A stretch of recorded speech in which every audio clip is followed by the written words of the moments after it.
Today we'll be reacting to the ultimate disturbing and vile anime fans, Iceberg. I saw someone reacting to this video and I'm like, you know what? I didn't go too far in it, but I went, you know what?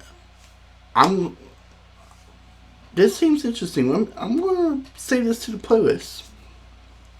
So that's what I did, and I'm thinking about really getting into anime. I've seen Attack on Titan. I've seen Berserk. Not a great first two options. Well, Attack on Titan is beautiful, but that's a great first option. But Berserk, it's kind of like, I might age up the gun there, but I'm thinking about getting into some anime shows.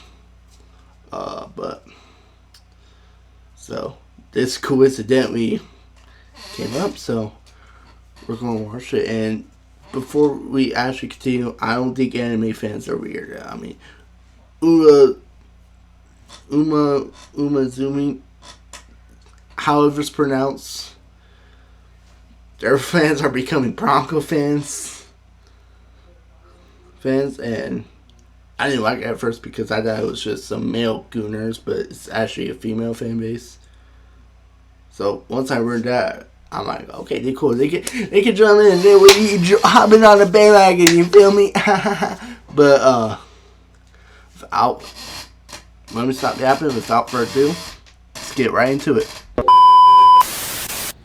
Otakus typically refer to people who are overly obsessed with anime, manga, and just Japanese culture in general. Most of them live out their otaku lifestyle by going to conventions and buying body pillows, which doesn't hurt anybody, except if you happen to smell them. But some otakus have become a little too obsessed to the point that they commit vile acts. And trust me, it gets crazy. Our young generation is clearly lost. Man. Just imagine for once that you're a pretty smart student who has so far lived a pretty clearly lost. Man. Death Note wannabe.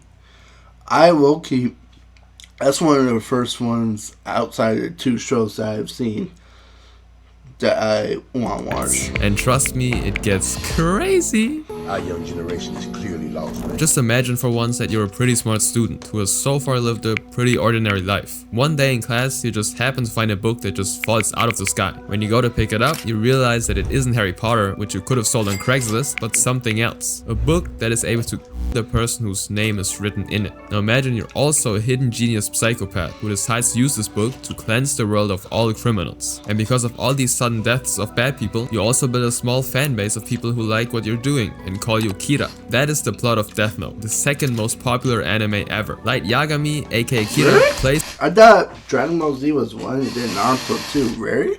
It's the plot of Death Note, the second most number one fan base of people who like what you're doing and call you Kira. That is the plot of Death Note, the second most popular anime ever. Light Yagami, aka Kira, plays the psychopathic dude on his murder spree while trying not to get caught. Now there are tons of people obsessed with this anime and Light Yaga. For some reason, people just really like the whole psychopath, genius type of character. At around 6 PM on September 28, 2007, two hikers find a human body and two legs in a park in Belgium. There's nothing else on their body, no personal items or anything that would identify him or the but two notes were found nearby with the message saying "Watashi wa Kira desu," which roughly translates to "I am Kira." Shit's crazy. A real dead person next to a Death Note reference. That was not the only mention of anime or Japan though. Once the police arrived, they also discovered a trail left by the killers in the form of a 160-foot line of rice that led to a symbol that is supposed to be something in Japanese. Not sure what it's supposed to mean though, I can't lie. Now the police had no proper leads at all. The detectives concluded that the body was either a few days old when found or had been stored in some sort of freezer. The thighs and his sack were cut with almost surgical precision, and the only thing that they could identify was the fact that it was a Caucasian guy between 20 and 30 years old. There was no missing person matching that description. And the only witness was some jogger who said that she saw some blonde man lying down in the area where the body was discovered. This broke the media, and so there were a lot of speculations that the police was just throwing around, such as it being a prank by medical students because of the surgical precision, and the date of the discovery matched the beginning of the school year. The University of Brussels argued though that it would be almost impossible for a whole body to just disappear without anybody noticing, so that wasn't a good lead. Imagine you could just walk in there, take a body, and nobody would notice. Wouldn't seem like a very safe university. Other people thought it might be the work of a psychopath serial killer that was active between 1996 and 1997, the so-called Butcher of Mons, where 5 women were found in garbage bags without the killer ever being identified. It got really crazy. Like, listen to this. The location of the victim was very close to the highest point of Brussels. Possibly a symbolic location since Kira acts as a god of death in the manga. That was out of the actual wiki of the case. Might as well just say that Kira got reincarnated into this world. On November 24th, the police announced that they reached a dead end on the 2-month-old case. And the media was low-key geeked. A murder that nobody could solve, referring to Death Note. And they just wouldn't find any conclusion to the case.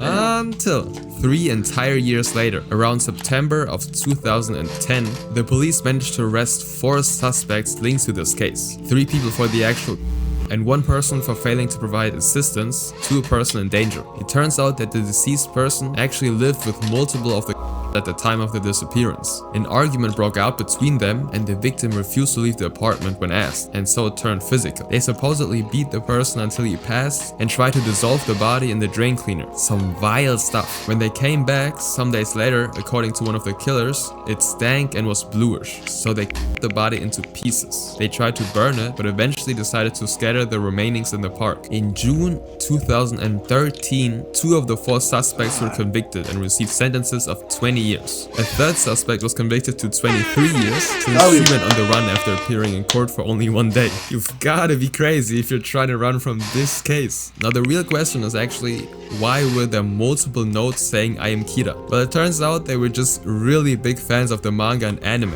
and so they decided to leave them there. And they didn't even spell the sentence correctly. They wrote Watashi wa Kira desu, but it's supposed to be Watashi wa Kira desu. I'm no Japanese bro though, so I'm just repeating what my sources say. Our young generation is clearly lost. 2015, Japan. Maya Tomita is 20 years old, studying business and pursuing her passion in the entertainment industry. She has already made a small name for herself by appearing in the TV drama Y'all, I'll be right back.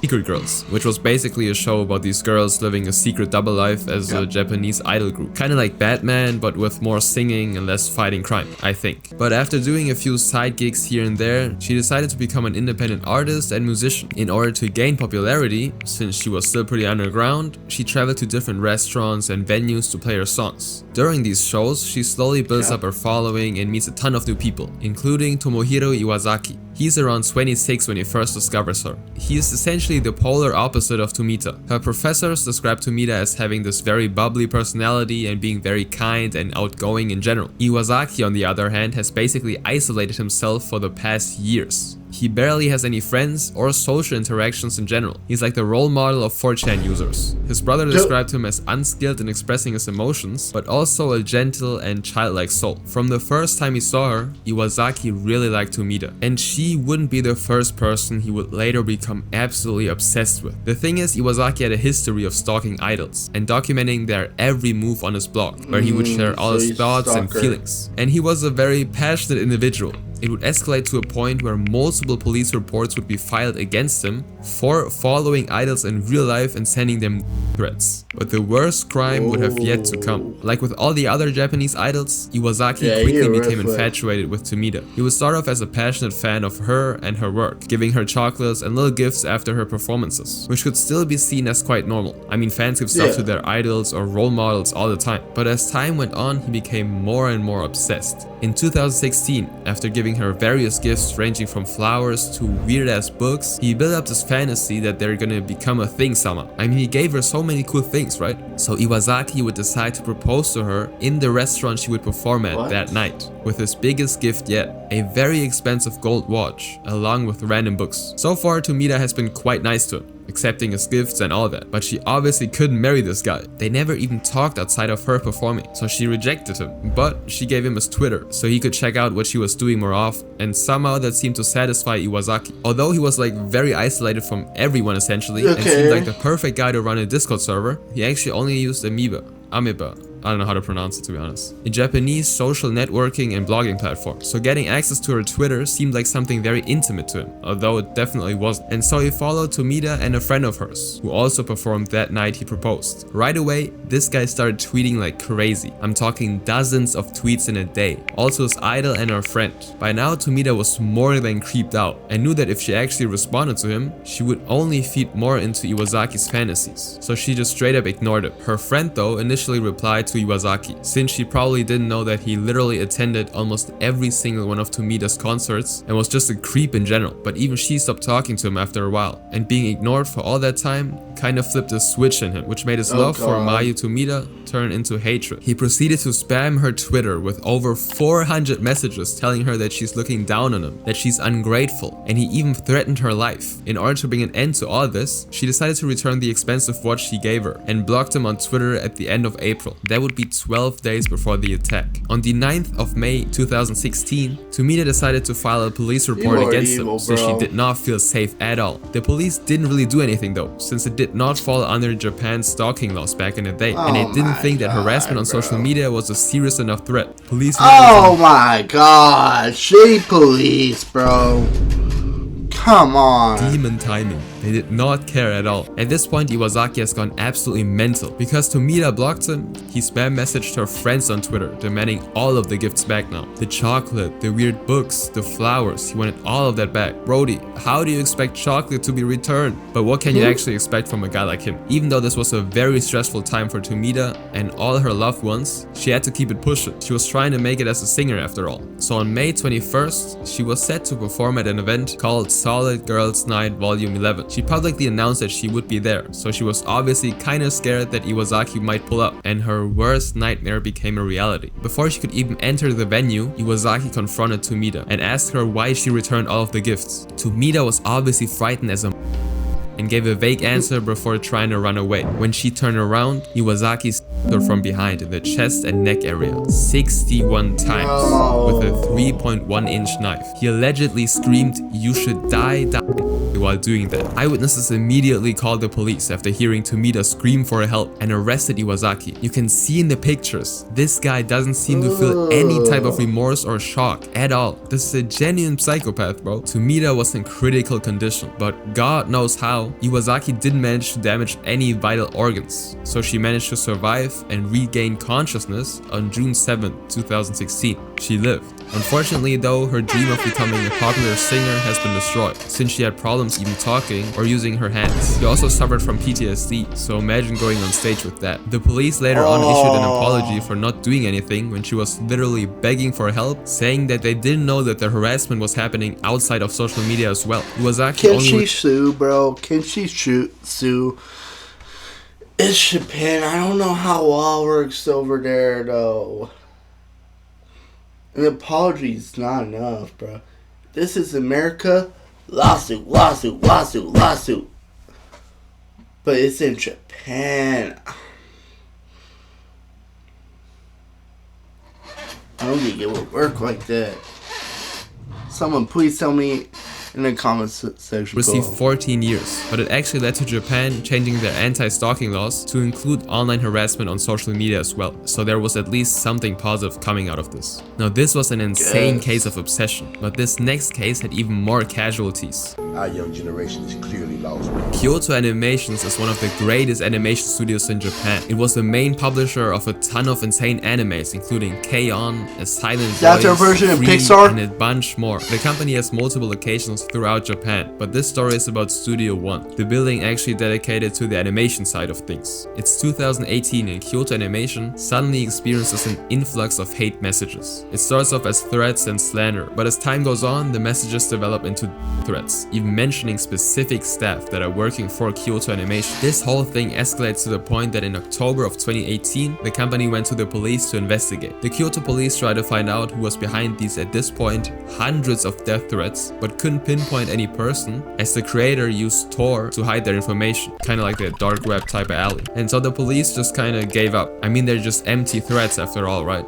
This would be the potential foreshadowing to one of the most tragic things happening in the anime industry ever. Shinji Aoba, 41 at the time, was staying at an internet cafe on July 16. According to eyewitnesses, he was seen walking around the area close to the animation studio, kind of just cooking up his plan, I guess. Yeah. 2 days later, on the morning of July the 18th, Aoba walks into the studio, carrying 11 gallons of gasoline. He basically soaks the entire area, including several employees, before igniting it. He sets multiple employees on fire, including him during the process. Right away, the fire results in an explosion at around 10:31 AM due to the gasoline mixing with the air or something. I'm not a chemist. And Aoba supposedly screams "die" repeatedly as he carries out his act. The fire grows by the entrance, as Aoba just walked in there, and it traps the entire staff inside the building. Some workers try to escape through the second and third floors, but the explosion caused the floors to be filled with smoke within 30 seconds. Making escape almost impossible.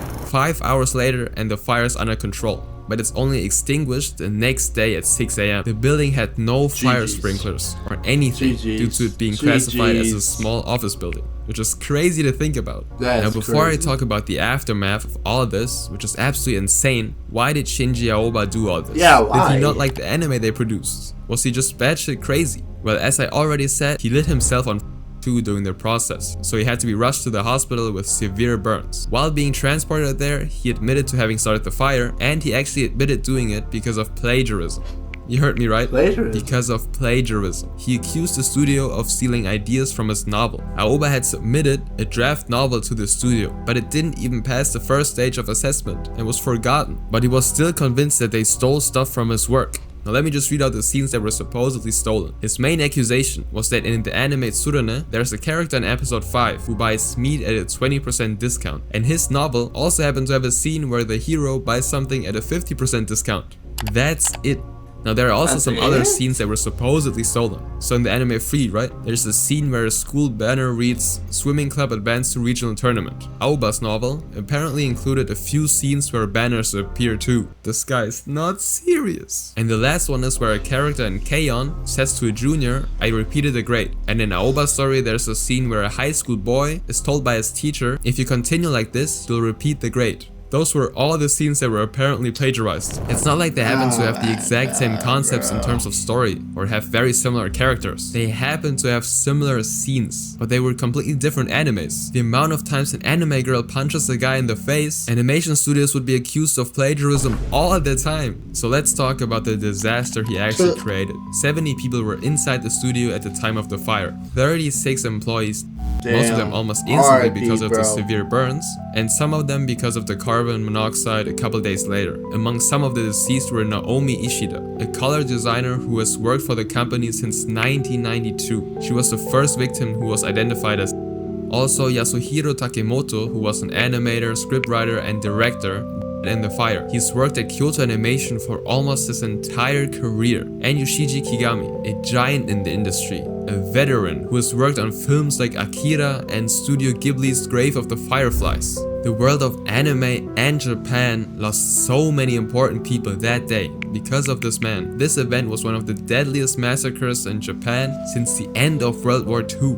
Now Aoba was transferred to a university hospital and he received all the necessary surgery to survive. After 4 months of recovery, he was able to talk and wasn't in critical condition anymore. He got artificial skin and the whole package. After recovering, he said that he regretted his actions and was thankful for the staff, who treated him better than anyone has ever before. Could have thought about that before doing that, big bro. On December 16th, he was charged with attempted and a bunch of other things. And it turns out the novel might have just set off this behavior, but wasn't actually the cause of it, since Aoba had a prior criminal history and suffered from mental illness. In 2012, for example, he robbed a convenience store with a knife and was jailed for 3.5 years. And he did that just because, I guess. This whole court thing takes quite a while, but in January of 2024, he was finally sentenced and he received the death penalty, which he accepted. Pretty crazy if you think about it. They saved his life and proceeded to do surgery on him for months just to give him the death sentence. Right? But I digress. After the attack, some of the employees who were involved in this tragedy returned to work at the other location of Kyoto Animation. But obviously some of them took extended breaks to deal with the stress and trauma, and the building was demolished. Our young generation is clearly lost. It's 4 p.m. The police in Tokyo Dude, receive she a call clean. that a man has been.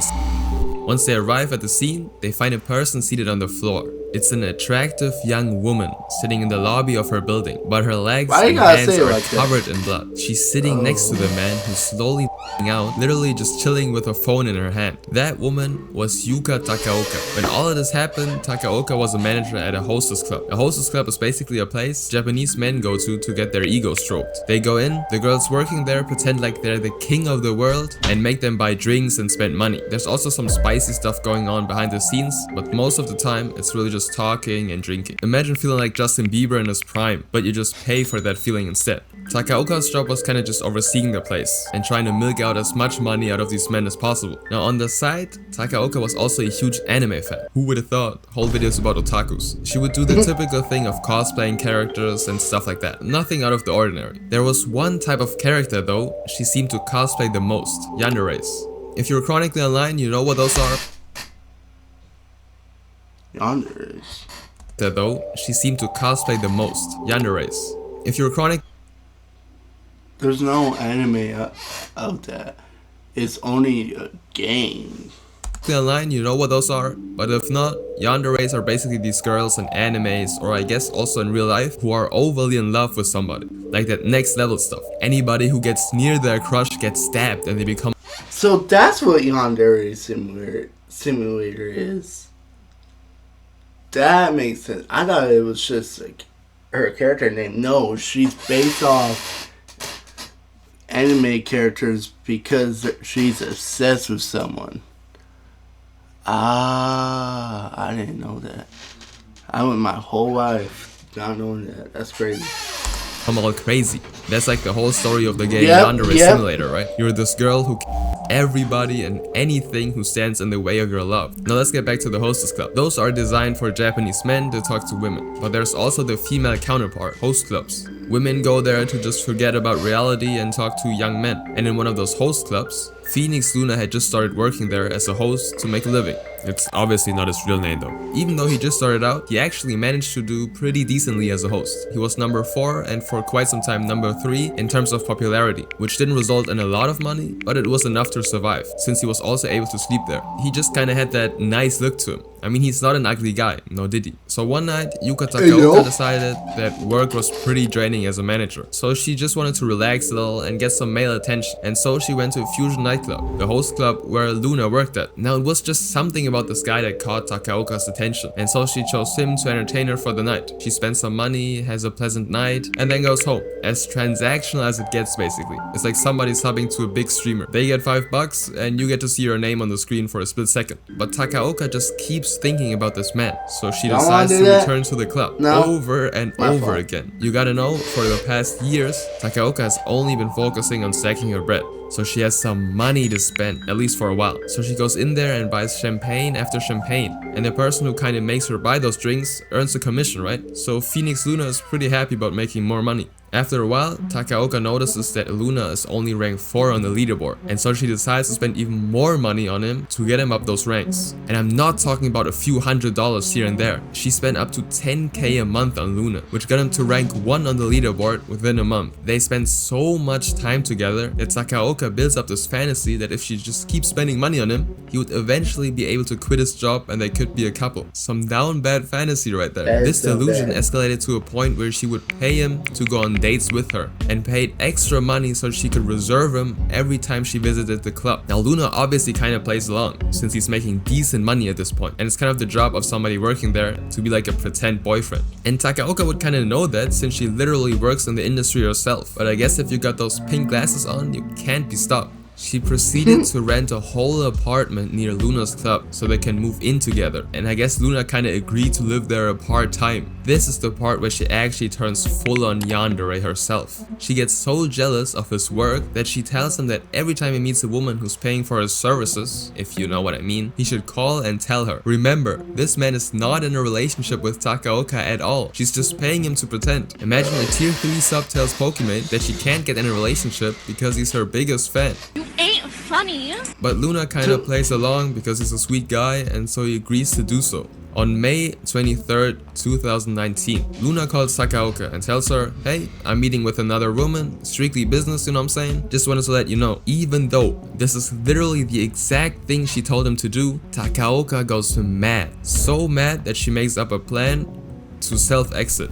But she's also like, if she's going to, might as well take him with me so they can be happy in the afterlife. Kinda like Romeo and Juliet type of story. All this time Luna obviously said I love you and stuff like that to her, but even she knew that he just did that because he got paid to do so. And in her head, if they both passed, his statements might become a reality. So she pretends like she didn't just come up with the most twisted, evil plan ever and tells him to go over to their apartment so he can help her clean the place. After they do that, and also some strange for some change, he takes a bath to just kinda unwind and relax. While he's taking a nap, Takaoka decides to snoop through his phone and finds pictures of another woman at the nightclub with him. Those weren't even explicit or anything, just photos that align with his work, right?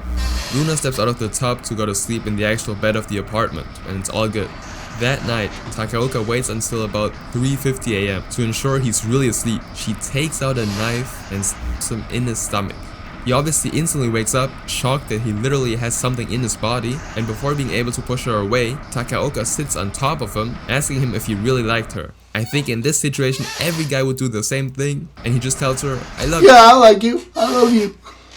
And then pushes her to the side. He runs towards the elevator to try to get out of the building ASAP, and Takaoka follows him after grabbing some things. Luna loses consciousness though, and so Takaoka literally drags his body to the lobby of their residence and just sits next to him, waiting for him to die.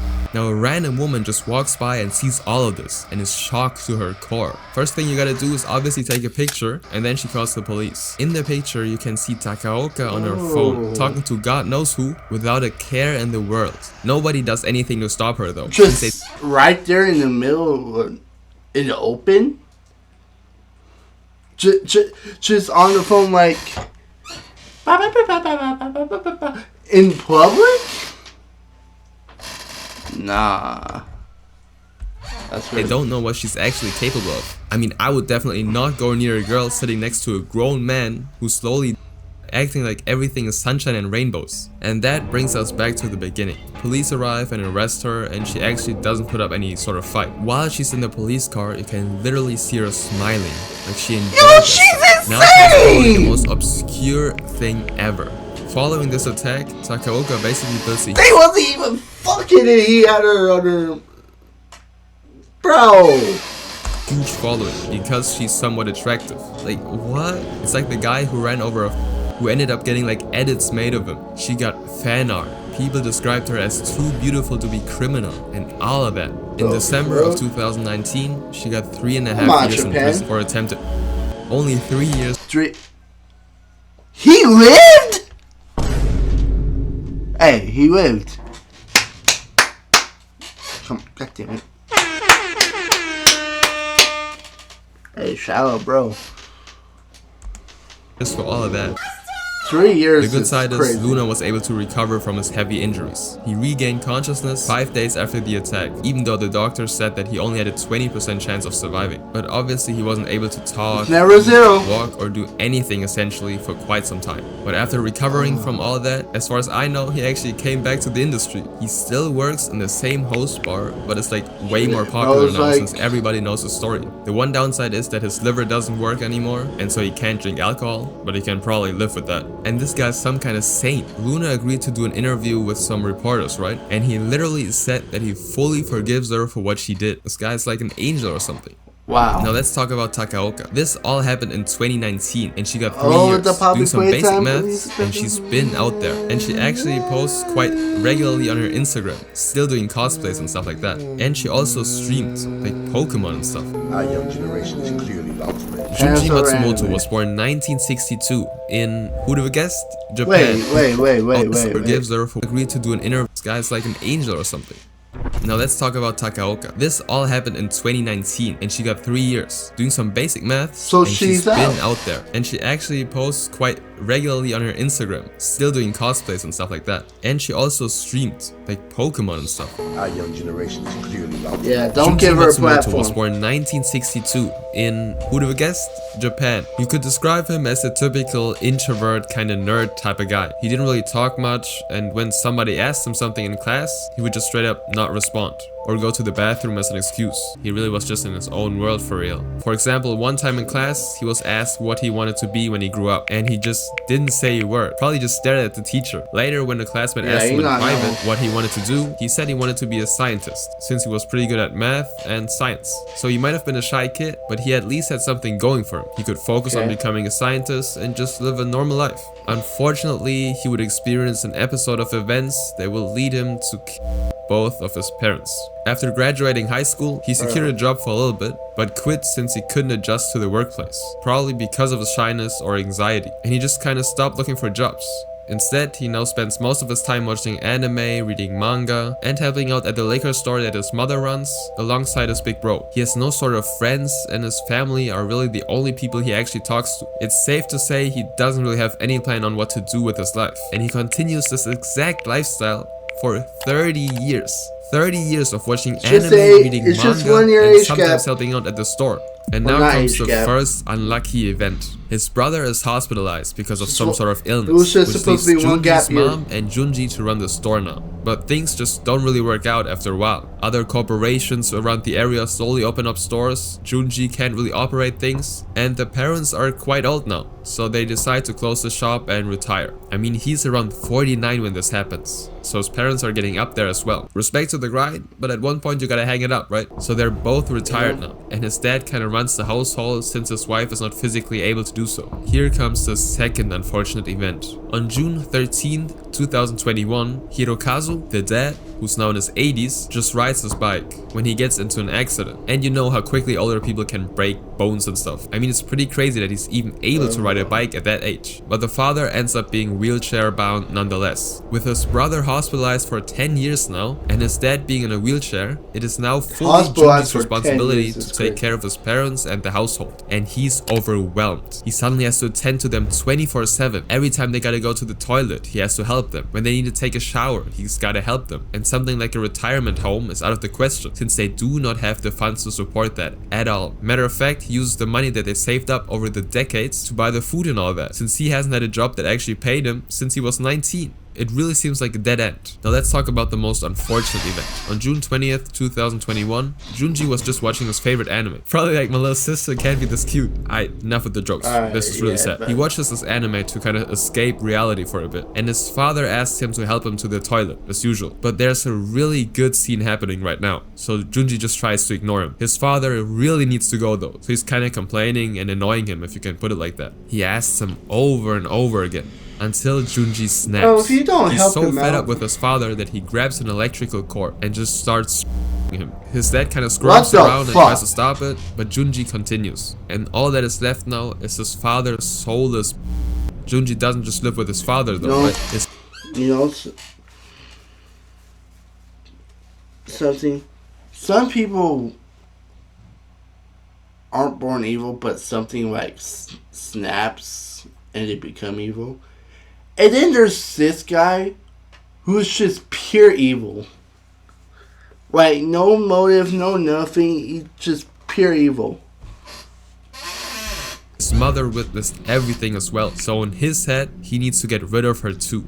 He's now left with two in front of him. He grabs them and puts them into the big ass empty fridge that used to be part of the liquor store. He shoves them in there and just tapes the door shut. Jesus Christ, bro, this stuff is disturbing. After the adrenaline probably kind of wears off, he realizes that he had just become a criminal, even though he just wanted to watch his anime. He does not want to go to jail though, probably because he wouldn't be able to watch his anime, so he devises a plan to escape. After the incident, he calls off all appointments that his parents had. He calls off the rehab for his mother, and he postpones the visit of the welfare guys who would have come to the home to check up on them. On June 23rd, he takes all the credit cards of his parents and withdraws everything he can out of there, and then he leaves. There's a mix of him riding his bike and taking trains, but he essentially travels from one side of Japan to the other side, sleeping in different hotels, motels, whatever he could probably find. While he's gone, his relatives actually try calling them multiple times, but obviously nobody picks up, and so after a while of calling them, they called the police instead for a wellness check. They knew that Junji was under a lot of pressure and was kind of,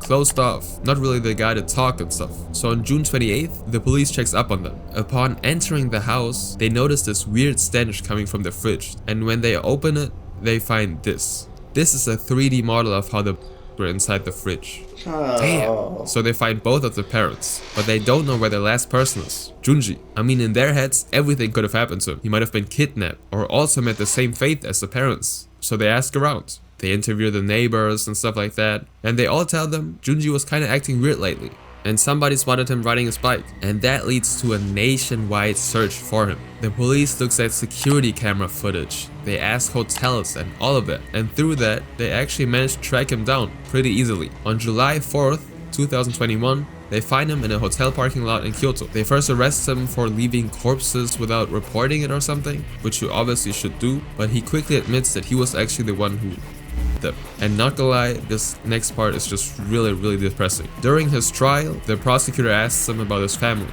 and he basically describes how his mother suffered from a lumbar fracture. I don't know what that's either, but her back probably hurt so much that she said she didn't want to live anymore. And his father developed dementia in early 2021, and when he asked Junji to help him use the toilet, all that pent-up frustration and pressure just exploded, and he didn't care about the repercussions of his actions. During that trial, there were also talks about him having a personality disorder, which made him so shy and isolated from everybody, but that didn't really change the result of the sentence. On the 6th of, I don't know to be honest, because the article doesn't say what 6th, but I'm guessing on the 6th of July, he was sentenced to 30 years in prison for alongside some other things. Our young generation is clearly lost, man. Tsutomu Miyazaki started off like almost every single person on this list. He was born in 1962 in Japan, and during his childhood he kept to himself a lot. He was bullied in school and didn't have a lot of friends, or any friends. And the reason for that is actually because of something entirely out of his control. He had a hand deformity which made his hand appear claw-like. I couldn't find a real close-up of his actual hand, since a lot of people use this picture, which doesn't even have anything to do with this case, but you can kind of see his hand right here.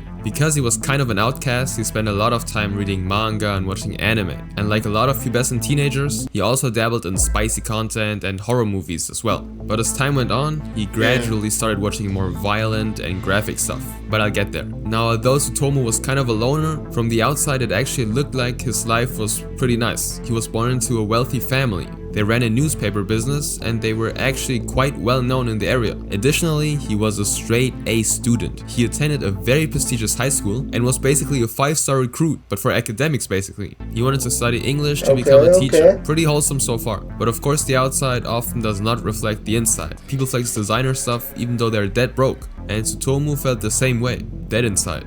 His parents were always working. They put so much pressure on him to perform well in school. He still had no friends, and the only person he actually talked to was his grandfather, who was basically raising him. And all that just accumulates over time. You can tell that he started to show cracks when his grades dropped, and they dropped dramatically. He went from a rising star to rank 40 out of 56, which is pretty bad if you can't tell. Now, the high school he attended was connected to a university, so if you do well enough, you can just kind of transition and study the thing you want to study. In his case, English, right? But his grades dropped so low that he couldn't get in, so he had to attend a random local college instead, and decided to become a photography technician out of nowhere. And you really gotta remember these small details, because once I reach the end, all these little facts will have such a compounding effect. Tsutomu studied photography or whatever, and during this time, his obsession with weird media started growing. Apparently in college, he would take not so appropriate photos of female players on the tennis court and be an absolute fiend for spicy magazines. But according to him, they became boring after a while, since they black out the most important part.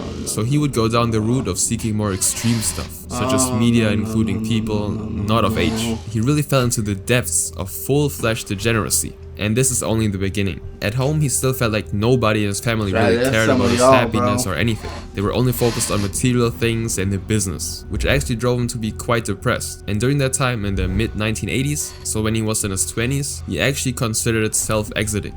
His grandfather managed to talk him out of that though. Unfortunately, in 1988, his grandfather would pass away. His only source of sincere human connection was gone now. The worst thing that could ever happen to him during this period happened. Simultaneously, his grandfather was probably the only one who kept Tsutomu's dark thoughts in check, so he had no person who would regulate him now. And considering that regulated means taking pictures of women, you can kinda guess where this leads. His change of personality was noticeable from the get-go. He began spying on his little sisters and attacked them when they confronted him. When his mother caught wind of it, she also said that he should watch less of his videotapes, that at this point contained increasingly more vile and graphic stuff. Like the anime and horror tapes definitely were not the mainstream type, let's put it this way. He wasn't watching My Neighbor Totoro, okay? And in order to feel closer to his grandpa, that he understandably very much missed, he would also eat some of his ashes. But as crazy as it sounds, the worst has yet to come. It's August 22nd, 1988, and Mari Kono, who's 4 at the time, is just playing at a friend's house. And Tsutomu takes notice of this girl. I would really love to say that he just went on with his day and all is good, but instead he decides to lure her in his black Nissan,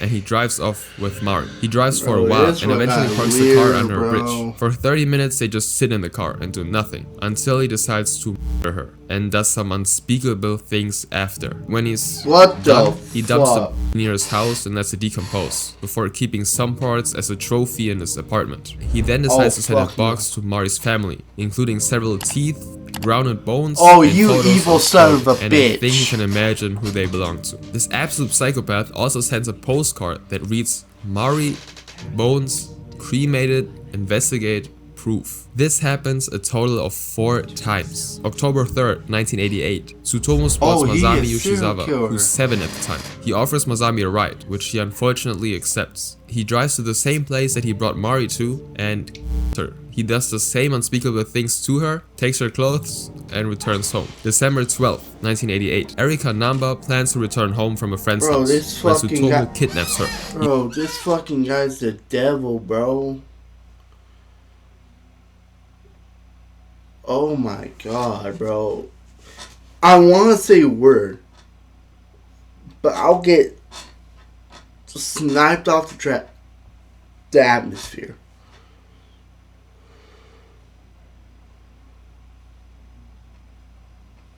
All I gotta say is, bro, pull Kurt Cobain, please. He f***ed her into his car and drives to a parking lot and takes pictures of her, of the inappropriate kind. Her was found 3 days later, close to the parking lot. On December 20th, Namba's family also received a postcard that reads, Erika, cold, cough, throat, rest, death. June 6th, 1989. It's been almost an entire year now since his first victim, and he still has not been caught yet. Ayako Nomoto, age 5, is again just playing in the park when Tsutomu asks to take pictures of her. After doing so, because Ayako obviously doesn't think anything of it, she's 5, goddammit, he convinces her to get into his car where they could continue taking pictures. And again, he murders her. He does not let her rest. No, I'm saying it, I don't care. Someone kill this dude.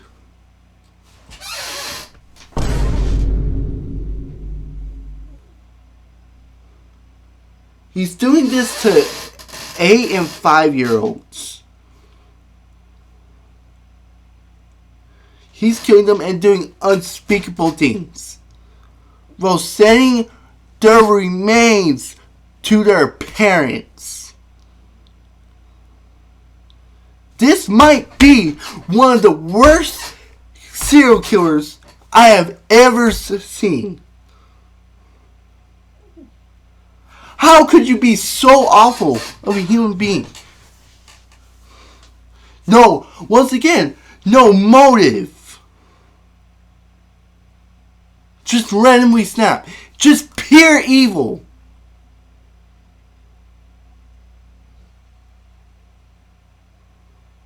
God, burn in hell. He keeps her body in his apartment for the next 2 days and does unspeakable things until it starts to decompose. He also drinks her and eats parts of her.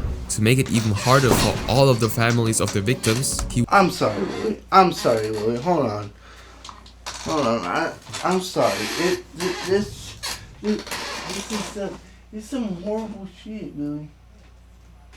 Yeah, I'm sorry. I didn't mean to disturb your beauty sleep.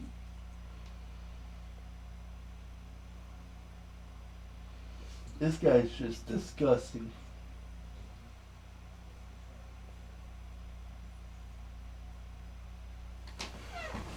Bro, I hope this guy never finds... If he's still alive, I hope happiness never finds him.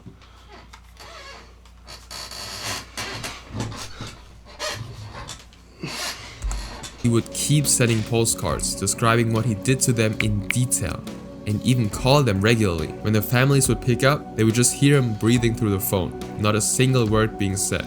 July 23rd, 1989, Tsutomu sees two sisters playing in the park, and he convinces the younger sister to go with him. Again, he starts taking pictures. But before this horrible cycle of suffering is able to continue, her father steps in and attacks Tsutomu. Luckily, her older sister who stayed behind ran to her dad to tell him what happened. Tsutomu was able to escape and leaves his car behind. Older When he sister. eventually returns, thinking that he's safe, he's finally arrested by the police, who waited there the entire time. But that is not the end. Just yet. When the police enter his apartment, they find a total of 5,763 videotapes, some containing anime, some containing horror movies, and some containing footage of his victims. Like the entire room was just filled with tapes. On March 30th, 1990, pretty much all of Japan knew who this man was, and it was a huge thing on the news. His dad, who apparently didn't know any of this beforehand, didn't bother to pay any kind of attorney to represent him, and his whole family obviously disowned him. During the trial, Tsutomu would really just yap. He blamed his alter ego for all the... He called him the Rat Man. This is a picture he drew to describe him. Bro really just copied the Chuck E. Cheese costume. Bro. The thing is, under Japanese law, people who are in the state of like insanity where they commit their crimes aren't punished in the sense of going to... You fucking idiots!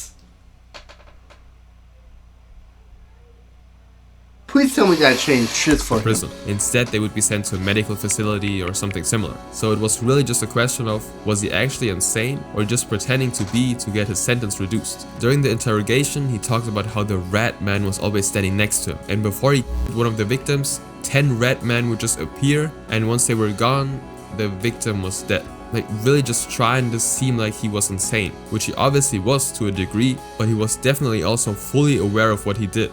There were 3 teams of expert psychiatrists analyzing him, I guess, and they all came to different conclusions. One deemed him as schizophrenic, the other team said that he had multiple personality disorder, and the third team said that he might have had a personality disorder, but was still capable of his actions, making him fully responsible. And the court ended up deciding in favor of the last team. And so on April 14, 1997, he was sentenced to death, but he was actually hanged in 2008. Woo!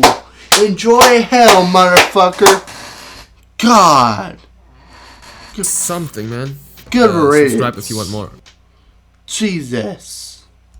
That is one of the worst serial killers I have ever heard. Like, that is one of the worst serial killers of all time, bro. Like, god damn. I hope y'all enjoyed that video. Let me know your thoughts about this, and should I react to more videos similar to that? But I'll see y'all later. Peace.